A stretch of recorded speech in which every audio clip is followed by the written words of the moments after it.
또 옆에 계신 분들 바라보시면서 이렇게 한번 인사하겠습니다. 우리는 행복한 사람입니다. 예, 우리는 행복한 사람입니다. 예, 우리는 행복한 사람입니다. 우리는 행복한 사람인 줄 믿습니다. 우리가 지난주에 어떻게 사는 것이 그 인간이 창조된 목적대로 사는 것이고, 또 구원의 재창조를 받은 우리는 어떻게 살아야 될지 우리가 함께 좀 배웠어요. 우리는 여러분 어떻게 창조되었다라고 나왔죠? 성경에 보니까, 창세기 1장에 보니까 누구의, 그죠? 하나님의 뭐대로, 형상과 또 모양대로 창조되었다, 그죠? 우리는 하나님의 형상과 모양대로 창조된 줄 믿습니다. 예. 그래서 그 형상이라는 히브리어 단어가 뭐라 그랬어요? 첼렘이라 그랬죠. 첼렘. 근데 그 첼렘의 뜻이 두 가지가 있다고 그랬습니다. 하나는 뭐냐면 무엇을 새기다, 그 다음에 그늘지다. 그래서 제가 그림자 놀이, 지난주에 그림자 놀이를 빗대어서 말씀을 드렸어요. 그리고 모양이라는 그 히브리어 단어가 뭐라 그랬습니까? 때무트라고 말씀드려요. 때무트라는 것은 무슨 의미라 그랬습니까? 그렇죠. 담다, 무엇을 담다라는 뜻을 갖고 있다고 그랬어요. 그런데 이것은, 담다라는 이 의미는 정말 똑같이 생겼다는 걸 의미하는 게 아니에요. 여기서 담다라는 걸 뭘 의미하냐면, 우리가 엄마를 닮았다 또는 아빠를 닮았다 할 때 사용되는 그 담다예요. 여러분, 엄마를 닮았다 그러면 엄마하고 똑같이 생겼다는 얘기가 아니잖아요. 그 엄마의 이미지가 있다는 거예요. 그러니까 그 얼굴을 보면서 누가 떠오르는 거예요? 그 엄마가 떠오르고 그 아빠가 떠오르고 할 때 쓰는 말이 뭐냐면 때무트예요. 그게 바로 모양이라는 단어라는 거죠.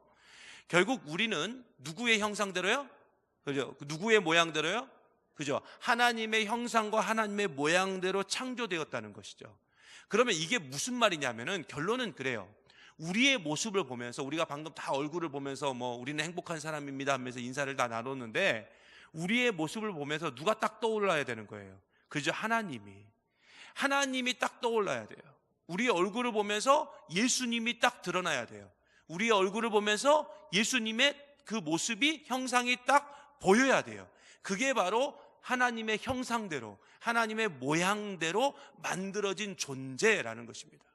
그러니까 만약에 거울을 딱 보면서 내가 나를 바라보는데 내 모습 속에서 하나님의 형상이 안 떠오르고 예수님의 형상이 안 보인다 그러면은 지금 나한테 지금 뭔가 지금 문제가 있다는 거겠죠? 그겠죠? 네. 다들 말씀이 없으신가 보면 딱 그러신가 봐요, 지금. 네. 그런데 자 보세요. 우리가 그렇게 창조가 되었는데, 자 이렇게 우리를 창조하신 목적이 있다라고 말씀드렸어요. 그 목적은 뭐냐면 바로 복을 주기 위해서. 복이란 히브리어로 뭐라고 말씀드렸습니까? 바라크라고 말씀드렸어요. 바라크. 그런데 바라크는 무슨 뜻이냐면은 무릎을 꿇다, 경배하다, 기뻐하다, 예배하다, 이런 뜻을 가지고 있다고 했는데, 지금 보니까 지난주에 분명히 말씀드렸는데 다들 지금 처음 듣는 것처럼 다 듣고 있는 것 같아서 제가 갑자기 지금 이 마음속에 불안함이 확 다가옵니다. 불안함이 확 다가와요. 자, 아무튼 이 바라크는 복인데, 복의 뜻은 무슨 의미가 있다고요? 무릎을 꿇다, 경배하다, 기뻐하다, 예배하다, 이런 뜻을 가지고 있어요. 그러므로 성경에서 말하고 있는 복은 우리가 생각하고 있는 물질적인 복이 아니라는 거예요. 무슨 말인지 아시겠죠? 물질적인 복, 물량적인 복이 아니라 성경에서 말하고 있는 복은 정확하게 무슨 의미를 갖고 있냐면, 하나님 앞에 무릎을 꿇고 하나님만이 나의 주인이고 내 삶의 주관자임을 인정하고 언제나 하나님만 경배하고 예배하는 것, 그것이 뭐냐? 그게 바로 복인 줄 믿습니다. 그리고 그렇게 살아가는 게 복된 삶이라는 거예요. 그게 성경에서 우리에게 이야기하고 있는 거죠. 근데 우리는 이것을 전부 물질적인 것으로 어느 순간 다 바꿔서 해석을 하고 있을 때가 많이 있죠.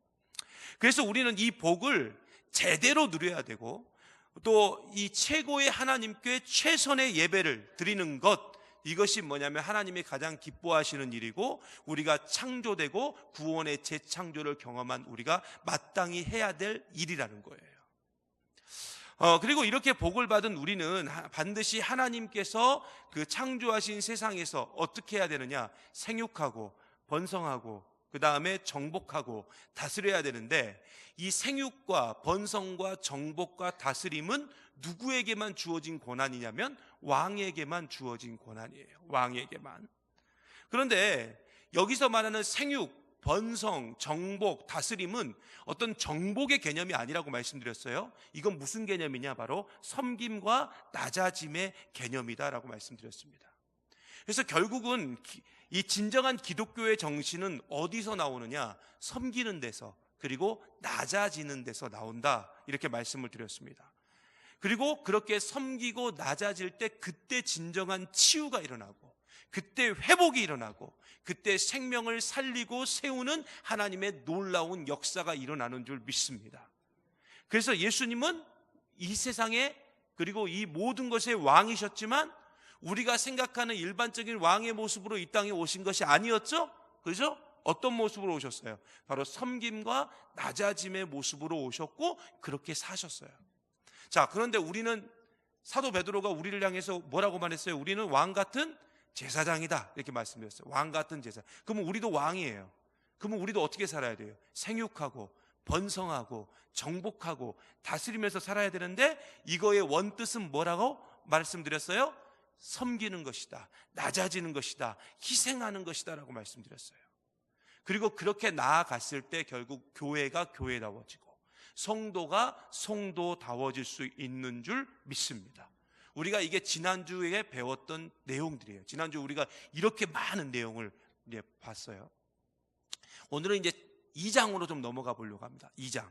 자, 2장으로 넘어가기 전에 우리 창세기 1장 31절, 창세기 1장 31절 한번 같이 한번 볼까요? 창세기 1장 31절 유인물에도 있으니까요. 같이 봅니다. 시작. 하나님이 지으신 그 모든 것을 보시니 보시기에 심히 좋았더라. 저녁이 되고 아침이 되니 이는 여섯째 날이니라. 여러분, 이제부터 잘 집중해서 들으셔야 돼요. 오늘 말씀 좀 어려워요. 지난주보다 더 어려워요. 그러니까 제가 최대한 쉽게 설명을 해드릴 거지만 그래도 어렵기 때문에 잘 들으셔야 돼요. 자, 저녁이 되고 아침이 되니, 자, 창세기 1장 31절에 저녁이 되고 아침이 되니 이는 몇째 날이라고 그랬어요? 여섯째 날.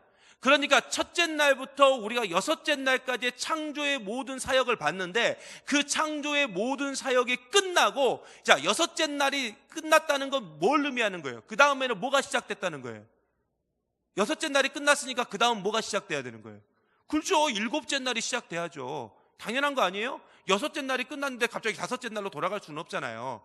자, 여섯째 날이 끝났고 이제 일곱째 날이 시작이 돼요. 자, 그 일곱째 날의 첫 번째 이야기가 지금 창세기 2장 1절부터 시작되고 있는 거예요.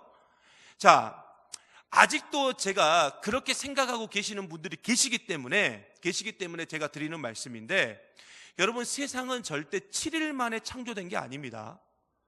7일 만에 창조된 게 아니에요. 이거 절 착각하시면 안 돼요.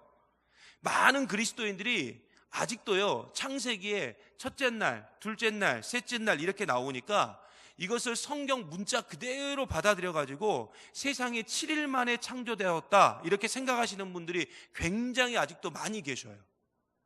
제가 예전에 이렇게 보니까 이게 결국은 교회에서 그렇게 가르쳤어요. 교회에서. 특히 어디서 많이 가르쳤냐면 교회 학교에서 아이들에게 세상은 7일 만에 창조되었단다, 이렇게 얘기를 했기 때문에 아이들은 그걸 그대로 믿어요. 그런데 문제는 뭐냐면 우리가 그걸 그대로 믿고 있는데 누군가가 우리한테 이런 질문을 할 수가 있죠. 그러면 공룡은? 공룡 이야기가 나옵니까? 안 나옵니까? 안 나와요. 그래서 이제 공룡에 대한 질문을 딱 듣는 순간 갑자기 막막해지는 거죠. 왜요? 성경에는 있어요, 없어요? 공룡 이야기 없어. 아무리 뒤져봐도 파충류 이야기가 나오는 건 뱀 이야기 뭐 이런 거 외에는 특별한 게 안 보인단 말이에요. 그러니까 이때부터 성경이 잘못됐나? 하나님 말씀에 오류가 있나? 이렇게 생각할 수 있다는 거죠. 또 우리 아시다시피 별량만 가봐도 벌써 공룡 화석지가 이렇게 있지 않습니까? 그러니까 우리가 딱 눈에 벌써 이게 확 다가오는 게 있고, 느낌이 확 다가오는 게, 이 공룡은 도대체 어떻게 해석할 것인가? 이런 질문이 나오면 답을 못 해요. 그리고 성경에 나오는 이 창조의 순서들이 사실을 보면 사람들이 일반적으로 생각하는 그런 창조의 순서와 맞지가 않아요.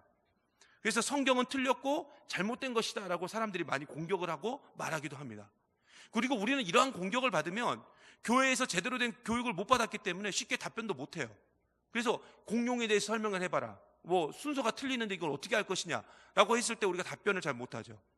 하지만 우리가요, 성경을 조금만 자세히 보면 바로 알 수 있는 게 있어요. 그게 뭐냐면 성경은 편집되어 있다는 것입니다. 성경은 편집되어 있어요. 이걸 잘 아셔야 돼요. 성경은 편집되어 있다고요. 예를 들어서 여러분 마태복음 1장에 보면 예수님의 족보가 나오죠.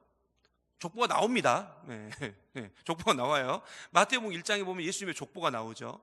그런데 그 족보에 보면은 이 많은 사람들의 이름이 빠져 있어요. 이름이 빠져 있다고요. 그리고 아주 중요한 인물들만 그 족보에 등장을 합니다. 이렇듯 창조의 순서에도 이와 똑같은 방법이 적용이 됐어요. 이걸 편집이라고 그러죠. 편집. 넣을 건 넣고 뺄 건 뺐고, 그래서 필요한 것만 넣고 굳이 넣지 않아도 될 것은 빼낸 거예요. 이걸 편집이라고 그러잖아요. 성경이 이렇게 쓰여졌다고요. 그래서 여러분 창조의 순서를 말할 때 제1일, 제2일, 제3일 이렇게 말하지 않고 있어요. 어떻게 말하고 있어요? 첫째 날, 둘째 날, 셋째 날 이렇게 말하고 있다고요. 그러므로 천지창조는 절대로 단 7일 만에 완성된 게 아니에요.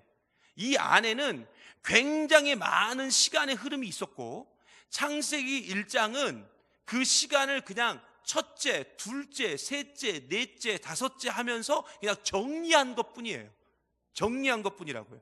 그래서 첫째 날이라는 말에는 우리가 상상하지도 못하는 엄청난 시간이 그 안에 다 담겨져 있다는 것입니다. 또한 여러분 성경책은요, 역사책이 아니에요. 더욱이 과학책도 아닙니다. 그러니까 역사적인 관점과 과학적인 관점으로 성경을 딱 보면은 맞아요, 틀려요? 틀려요. 그렇게 성경을 보면 안 된다고요. 성경은 처음부터 끝까지 누구에 관한 이야기냐? 예수 그리스도에 관한 이야기예요. 제가 창세기 이 시간 첫 번째 말씀드렸을 때 꼭 잊지 말아야 될 히브리어 단어 2개가 있다고 그랬죠? 그게 뭐예요? 베네시트, 엘로힘. 그죠? 우리가 다른 건 다 잊어버려도 요건 꼭 기억하셔야 된다고 그랬어요. 베네시트, 엘로힘. 이게 무슨 말이라 했어요? 예수님 외에는 방법이 없다. 그걸 말해주고 있다고요, 성경은. 그러므로 성경은 역사적인 관점, 과학적인 관점으로 보면 심각한 오류가 발생하게 돼요. 성경은 오직 뭘로만 봐야 되느냐? 구속사적 관점. 이게 무슨 말이냐면, 이 구속사적 관점이 무슨 말이냐면, 예수님이 왜 우리를 위해서 죽으시고 부활하셨는가? 그리고 이렇게 예수님을 통해서 구원의 재창조를 받은 우리는 앞으로 어떻게 살아야 할 것인가 라는 관점으로 우리가 성경을 봐야 이 성경이 쉽게 이해가 되고 심각한 오류에 빠지지 않게 된다는 것입니다. 오늘 우리가 함께 읽은 말씀도 마찬가지예요. 창세기 2장 1절에서부터 3절까지 있는 내용을 보면 하나님께서 일곱째 날에 일을 마치시고 안식하셨다라고 증거하고 있어요. 결국 오늘 말씀에 나오는 이 안식의 개념도 그냥 일반적인 안식의 개념으로 보면은 이 말씀이 해석이 안 되는 거예요. 그리고 이걸 잘못 해석했기 때문에 나중에 복음서에 보면은 바리새인, 서기관 이런 사람들이 이상한 행동을 하고 예수님과 그걸 가지고 막 논쟁하고 있는 장면들이 나오는 거죠. 결국은 이 안식의 개념조차 2장 1절에서부터 3절까지 나오는 이 안식의 개념조차 우리가 일반적으로 생각하는 그런 개념으로, 그런 관점으로 바라보면 안 되고 어떤 관점으로 바라봐야 되느냐? 바로 구속사적 관점으로. 그리고 베네시트 엘로힘, 즉 예수님 외에는 방법이 없습니다라는 그 관점으로 이 말씀을 바라봐야 돼요. 그래서 우리는 처음부터 끝까지 성경을 보면서 계속 잊지 말아야 될 게 있는데 그게 뭐냐면 베네시트 엘로힘이에요. 예수님 외에는 방법이 없어요. 예수님 외에는 방법이 없다. 이 관점을 놓치지 말고 성경을 봐야 우리가 성경을 제대로 볼 수가 있고, 그래야 논점이 흐려지지 않고 하나님의 말씀인 성경을 우리가 제대로 이해할 수 있는 줄 믿습니다. 사실 우리가요, 일반적으로 생각하는 안식의 개념, 여러분이 생각하는 일반적인 안식의 개념은 뭡니까? 안식의 개념이 뭐죠? 그냥 쉬는 거예요. 이번에 이 3일 연휴가 있었듯이 그냥 쉬는 거예요. 쉬는 것. 이게 바로 우리가 일반적으로 생각하는 안식의 개념이죠. 여러분, 그 의미가 맞아요, 틀려요? 맞아요. 그죠? 안식은 쉬는 거다. 틀린 말이 아닙니다. 그런데 예수님 당시의 바리새인과 서기관들이 이 안식의 개념을 정말로 쉬는 것, 그 이상도 아니고 그 이하도 아닌 것으로 받아들였어요. 그러니까 정말로 안식을 그냥 쉰다라는 문자적인 개념으로 받아들였다고요. 그래서 이 바리새인과 서기관들이 어떻게 해버렸냐면은 안식일에는 아무것도 하면 안 돼, 이렇게 말해버린 거예요. 아무것도. 그래서요, 예를 들어서 이런 경우도 있어요. 안식일에는 1km 이상 걸으면 안 된다. 여러분, 주일날 1km 이상 다 걸으시잖아요. 교회에서 몇 번만 왔다 갔다 해도 1km 이상 다 걸어요. 그러면 우리는 다 안식일을 범한 거죠. 그죠? 그 이스라엘에 다녀오신 분들 얘기를 들어보니까 엘리베이터도 쉰다고 하더라고요. 엘리베이터도 안 움직인대요. 그래서 외국인 전용 엘리베이터가 따로 있대요, 호텔에 가면. 그러니까 그만큼 그냥 안식일의 개념을 뭘로 보는 거예요? 쉰다는 개념으로 이 사람들은 바라봐 버린 거예요. 그런데 복음서를 보면 예수님이 그 안식일에 뭘 하셨어요? 병자를 고치셨다니까요. 일을 했어요. 일을. 움직이면 안 되는데, 일하면 안 되는데 일을 했어요. 그리고 예수님의 제자들은 배가 고프니까 미리 그걸 잘라가지고 그걸 비벼가지고 먹었어요. 그것도 일이거든요. 해서는 안 되는 걸 다 했단 말이에요. 그래서 그 일로 인해 가지고 결국 예수님이 어떻게 됐어요? 핍박받으시고 고난받으시고 나중에는 그 일 때문에 십자가에 달려 죽으셨어요. 이 안식일 논쟁 때문에. 그렇다면 우리는 여기서 질문을 하나 딱 던져봐야 돼요. 무슨 질문을 던져보냐면, 그러면 왜 예수님은 안식일에 그냥 쉬시지? 그러잖아요. 우리가요, 그냥 쉬어도 되잖아요. 예수님 그냥 놀아도 되는데 왜 예수님은 안식일에 굳이 쉬지 않으시고 꼭 그날 병자를 고치시고 꼭 그날 뭘 일을 하셔가지고 왜 자꾸 부딪혔냐고요. 여러분, 오늘 말씀 2절을 한번 보겠습니다. 2절. 유인물에도 있어요. 2절 보겠습니다. 박스로 된 거 같이 봅니다. 시작. 하나님이 그가 하시던 일을 일곱째 날에 마치시니 그가 하시던 그 모든 일을 그치고 일곱째 날에 안식하시니라. 아멘. 여러분, 이 말씀 창세기 2장 2절을 좀 자세히 보면, 보세요. 하나님은 일곱째 날에 뭘 했다라고 나오죠? 일곱째 날에 뭘 했어요? 그가 하시던 모든 일을 그치고, 이렇게 나오죠. 그가 하던 모든 일을 마쳤다, 이렇게 나옵니다. 마쳤다, 하지 않았다. 그러니까 하나님은요, 여섯째 날에 창조의 사역을 마치신 게 아니라 언제 마치신 거예요, 일을? 일곱째 날에. 여러분, 우리가 생각하는 일반적인 생각은 뭐죠? 하나님이 일을 언제 마쳤어야 돼요, 사실은? 여섯째 날에 맞춰야죠. 왜 그러냐면 우리가 일반적으로 생각하기는 일곱째 날에 뭘 해야 되는데, 안식해야 되는데. 근데 오늘 말씀해 보니까 일곱째 날에 일을 마쳤다니까요. 일곱째 날에 일을 마쳤다는 건 결국 무슨 말이에요? 일곱째 날에도 뭘 했다는 거예요? 일을 했다는 거예요. 일곱째 날에도 하나님이 일을 했다고요. 쉽게 말하면 쉬어야 되는 안식일에도 하나님은 일을 하셨어요. 이렇게 하나님이 일을 하시니까 예수님도 안식일에 뭐 할 수밖에 없는 거예요? 일할 수밖에 없는 거예요. 그래서 안식일에 그 병자를 고치신 사건으로 인하여 공격을 받으신 예수님께서 요한복음 5장 17절, 유인물 보세요. 요한복음 5장 17절에 이렇게 말씀하셨죠? 같이 봅니다. 시작. 예수께서 그들에게 이르시되 내 아버지께서 이제까지 일하시니 나도. 아버지께서 지금 안식일에 뭐 하고 계신다고요? 일하시니까 나도 일한다는 거예요.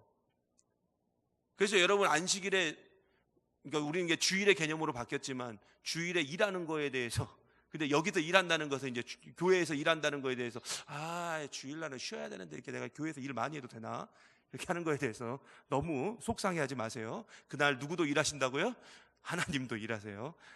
조금 전에도 말씀드렸지만 성경은 특히 창세기에 나오는 창조의 이야기는 구속사적 관점으로 봐야 돼요. 구속사적 관점. 그러므로 안식의 개념 역시 뭘로 봐야 되느냐? 구속사적 관점으로 봐야 돼요. 결국 예수님께서 안식일에 병자를 고치신 것은 하나님께서 안식일에 뭐 하고 계시니까? 일하고 계시기 때문에. 근데 그 일이요, 잘 보세요. 그 일이 단순한 일이 아니에요. 그 일은 어떤 일이냐면 사람을 살리고 세우고 고치는 일이었어요. 여기가 우리가 일한다 그러니까 안식일에 일해도 되구만, 뭐 성경에서 이제 하나님도 일하니까 나도 일해도 되네, 이런 개념이 아니라 그 일의 개념 자체가 뭐냐면은 사람을 살리고 세우고 고치는 일이었다고요. 그래서 우리는 절대로 안식일을 단순히 피곤해서 쉬는 날로, 그런 쉬는 개념으로 봐서는 안 된다는 겁니다. 안식이란 뭐냐면은 나를 살리고 세우고 고치기 위한 하나님의 일하심, 그게 바로 안식이에요. 그게 안식의 진정한 의미라고요. 그래서 하나님은 일곱째 날까지 일을 하신 것이고 일곱째 날에 안식하셨다라고 나오는 것은 뭐냐면은 창조의 모든 사역을 마치시고 그 이루신 것에 대한 만족감을 말하고 있는 것이 그냥 안식하셨다는 말이에요. 그래서 오늘 말씀 2장 1절에 보면 이렇게 증거합니다. 우리 2장 1절 같이 봅니다. 시작. 천지와 만물이 다 이루어지니라. 아멘. 여러분, 다 이루어지니라, 이거 어디서 많이 보던 말씀 아니에요? 누가 했죠, 이 말을? 예수님이 어디에서? 여러분 대단하시네요, 여러분들. 성경 박사들 다 계시네요, 여기. 예수님께서 십자가에서 돌아가시기 전에 다 이루었다 하는 말하고 똑같은 말이 바로 이 말이에요. 그러니까 예수님은 십자가의 사건을 통해서 우리를 죄에서 구원하신 줄 믿습니다. 그리고 그 구원을 통해서 우리를 어디로 이끄셨냐? 영원한 안식으로 인도해 주셨다고요. 결국 창조의 이야기는 예수님으로 시작해서 예수님으로 마치고 있는 거예요. 그러므로 진정한 안식이라는 건 뭐냐면, 더 쉽게 설명하면 뭐냐면 예수님 안에 거하는 것, 그리고 예수님 뜻대로 사는 것, 그것이 바로 진짜 안식인 줄 믿습니다. 지금 창세기는 그걸 이야기하고 있는 거예요. 성경은 지금 처음부터 끝까지 예수님 외에는 방법이 없다, 베네시트, 엘로힘, 이거 이야기하고 있는 거라고. 그러니까 딱 보세요. 이것도 딱 연결돼 버리잖아요. 그렇잖아요. 그러니까 베네시트, 엘로힘, 이 구조를 딱 우리가 가지고 있고 이 관점을 가지고 있으면 어떤 성경을 봐도 다 해석이 가능한 거예요. 그러니까 성경은 굉장히 어렵게 보이지만 실상은 전부 그 이야기 외에는 이야기를 하고 있질 않아요. 그냥 베네시트, 엘로힘, 예수 외에는 방법이 없다, 예수 외에는 방법이 없다, 그거 이야기하는 거예요. 왜? 성경은 처음부터 끝까지 누구 이야기니까요? 예수님 이야기니까. 예수로 시작해서 예수로 끝내고 있어요. 그래서 잘 보세요. 창세기 1장 1절이 뭐였어요? 태초에 하나님이 천지를 창조하시니라. 이게 무슨 뜻이라 그랬어요? 예수님 외에는 방법이 없다, 그 말이라고 그랬죠. 베네시트, 엘로힘, 이렇게 시작한다 그랬잖아요. 그러면 마지막 안식은 창조의 마지막이잖아요. 그죠? 창조의 마지막도, 안식도 무슨 의미라 그랬어요? 예수 외에는 방법이 없다. 그러니까 예수로 첫째 날을 시작해서 예수로 마지막 날을 장식하고 있는 거예요. 모든 것이 다 누구에게로 흐르고 있어요? 예수님으로. 예수님으로. 이게 성경이 그래서 대단한 거예요. 이게 막 쓰여진 게 아니라고요. 여기에는 진짜 엄청난 계산이 들어가 있는 거예요. 그냥 막 생각 없이 쭉쭉 써진 게 아니라고요. 하나님의 영감으로 쓰여졌기 때문에 이 모든 일이 가능한 줄 믿습니다. 여러분, 오늘 말씀 2장 1절에 보면은 이렇게 나오죠. 천지와 그 다음에 뭐가? 만물. 이 만물이라는 단어가 나오거든요. 근데 성경에 보면 이 만물이 되게 많이 나와요. 만물 이 말이 많이 나오는데, 여기서 말하는 이 만물은 뭘 의미하냐면 히브리어로 차바입니다. 차바. 근데 이 차바는 무슨 뜻을 갖고 있냐면 군대라는 뜻을 갖고 있어요. 무슨 뜻을 갖고 있다고요? 군대.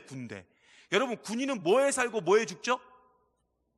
그죠? 어떻게 군대를 안 다녀오신 여자분들이 더 잘하시는데, 그죠? 군대는 뭐에 살고? 명령에 살고, 명령에 죽는 게 바로 군대입니다. 그게 군인이에요. 그래서 예를 들어서 군인이 명령을 어기면 어떻게 되죠? 죽어요. 전쟁터 같으면 죽는다고요. 평소에는 예를 들어서 군기교육 때나 아니면 영창을 가겠지만, 이제 영창제도도 없어진다는 얘기가 있더라고요. 아무튼 그렇게 되겠지만, 이 전쟁, 전시 때는 어떻게 되는 겁니까? 죽어요. 처형당할 수 있다고요.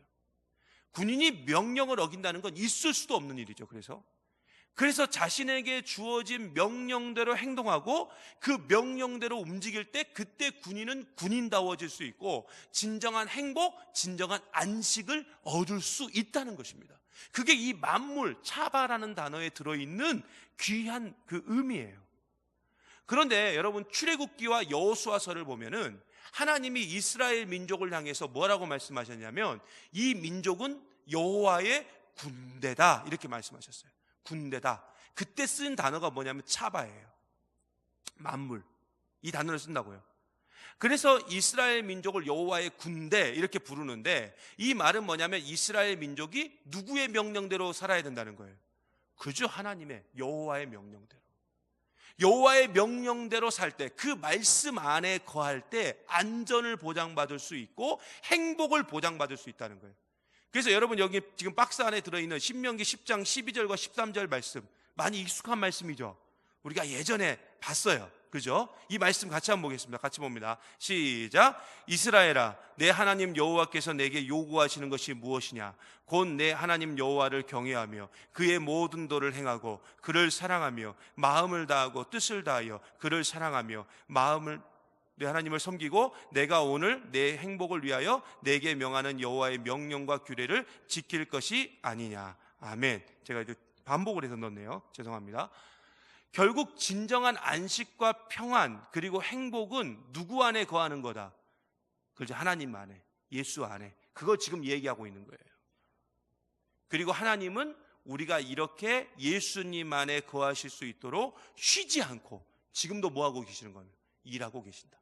일하고 계신다. 그러니까 우리를 쉬게끔 하시려고, 우리에게 안식을 주시려고 지금 누가 일하고 계시는 거예요? 하나님이. 그러니까 이게 얼마나 놀라운 사랑이고 놀라운 은혜입니까? 결국 안식의 가장 중요한 개념은 뭐냐면, 따라해 보세요. 안식의 가장 중요한 개념은, 다시 한번 우리 목소리 좀 크게 해볼까요? 이게 다들 명절 때 힘이 빠지셨어요? 네, 다시 한번. 안식의 가장 중요한 개념은 하나님은 일하신다. 자, 하나님은 뭐 하신다고요? 안식의 가장 중요한 개념은 뭐냐면 하나님은 일하신다는 거예요. 그리고 그 일하심으로 인해서 내가 뭘 얻었어요? 안식을 얻게 된 거예요. 그러므로 우리는 항상 하나님의 그 일하심 속으로 들어가야 돼요. 더 쉽게 말하면 우리에게 진정한 안식은 언제 이루어지느냐? 하나님 안에 거할 때. 하나님 안에 거할 때. 이 신명기 10장 12절과 13절에서 분명히 증거하고 있듯이 하나님 안에 거할 때, 그때 안식이 이루어지는 거죠. 하나님 안에 거한다는 것은 하나님이라는 그 경계를 벗어나면 안 된다는 거예요. 그것을 벗어나 버리면 더 이상 우리에게 안전도 없고 평안도 없다는 것입니다. 그러므로 여러분 잘 생각해 보세요. 어느 순간부터 내 삶에 평안이 없어요. 어느 순간부터 내 삶에 안식이 없어요. 그리고 이상하게 내 삶이 모든 것이 엉망이 되고, 왜 내 삶이 이상하게 이렇게 돼버렸지?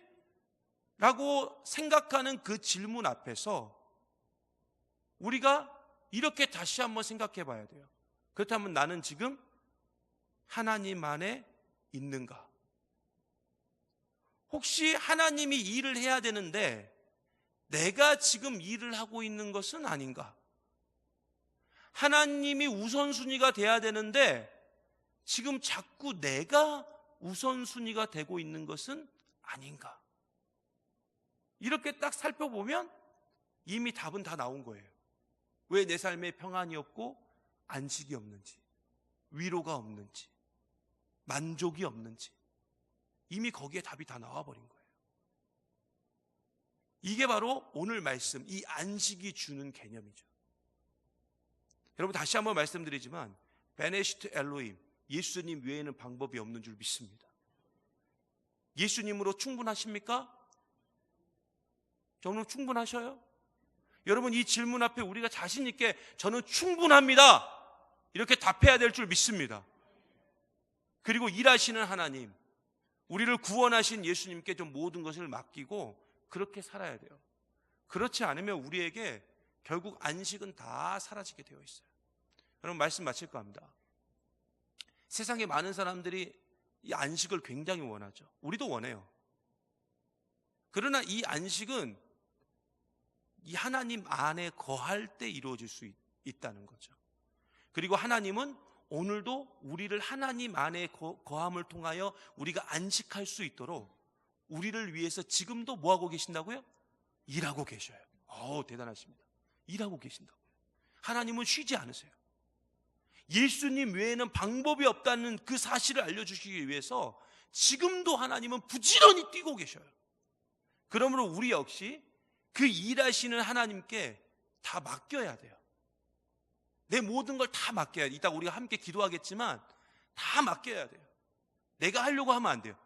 내가 자꾸 앞서가니까 하나님은 요만큼 뛰어오고 계시는데 나는 쪼만큼 가고 있으니까 자꾸 문제가 나는 거예요. 하나님이 요만큼 계시면 나는 어디 있어야 되는 거예요? 그 뒤에 있어요. 뒤에. 그래서 하나님이 가시는 그 걸음만 따라가야지 자꾸 하나님이 좀 늦게 간다고 내가 저만치 가 있고, 그죠? 하나님이 안 움직인다고 하나님을 그냥 제껴버리고 나 혼자 가버리고, 그러면은 그때부터 문제가 발생하는 거예요. 그냥 우리는 내 삶에 어떤 거든지 간에 그냥 하나님께 믿고 맡기고, 다 믿고 맡기고, 사나 죽으나 하나님 안에 좀 거함으로 하나님께 모든 것을 맡겨야 될 줄 믿습니다. 그리고 하나님이라는 그 울타리 안에, 그게 뭐예요? 하나님 말씀이죠.